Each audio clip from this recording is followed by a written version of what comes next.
I always had a really creative brain, and my imagination used to always go wild when I was very young, watching television programs where kind of wild, wacky things were being created. And then I used to always go out into the backyard and just pull little old scrap bits of wood and try and build kind of elaborate little constructions that I could kind of dream up.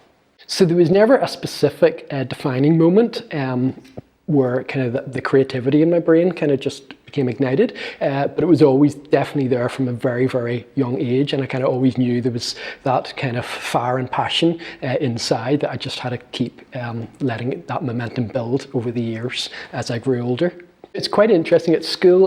The teachers were always very supportive, but the emphasis is quite often placed specifically on drawing and painting at school. And the way my brain works as a sculptor is a little different because I see everything three-dimensionally. So it's kind of like in filmmaking where a camera will go right around an object. That's the way my brain kind of works. So it doesn't work in the kind of the flat, whereas artists who work with drawing and painting and photography tend to work with a flat surface and then create these illusions of space, whereas my brain kind of works differently. So I was always kind of encouraged, definitely at school, to kind of keep pursuing that kind of drive that I had, but I was kind of aware that as a sculptor I was definitely a little bit different from the other folks. So over the years, I've always been trying to push things forward in terms of contemporary sculpture practice by experimenting with new techniques and new approaches. So all the different materials would be kind of quite unusual, especially creating carved sugar cube sculptures. There's one smaller piece in the Arts Council collection, Henry Tate's Mausoleum, and that required developing this pioneering technique of actually carving cubes, which is really difficult to do, and then finding a way to actually fasten them together. Sugar as a material has this beautiful sparkling surface, so that's one of the qualities that kind of drew me to the property of sugar. And to create these big architectural constructions, some of which are about 5 meters tall, like a big tower for a museum over in England, and also then biological pieces that can be created with sugar to raise awareness about the dangers of sugar and diabetes. So I left school at 16 and I went to the South East Regional College in Bangor, and I did my A-levels there.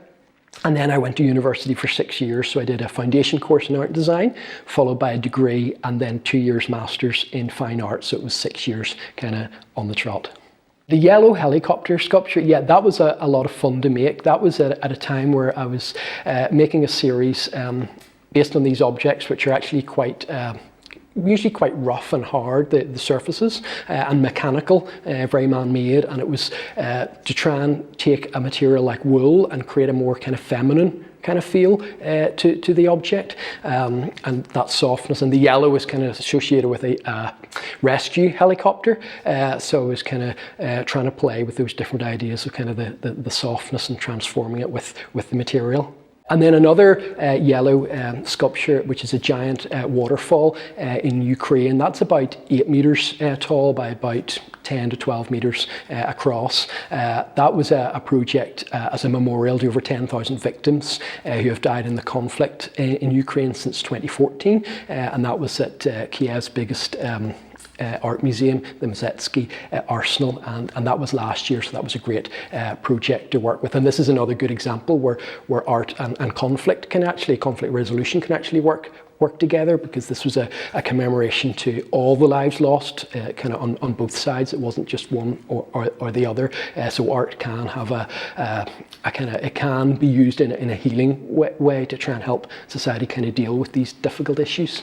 If you're interested in visual arts, yeah, I think it's really important to remember that all the most amazing things in the world have actually all come from a creative thought, from the iPhones in your pocket to cameras, televisions. That's all creative thinking. And even in business, no matter what business it is, they always need creativity.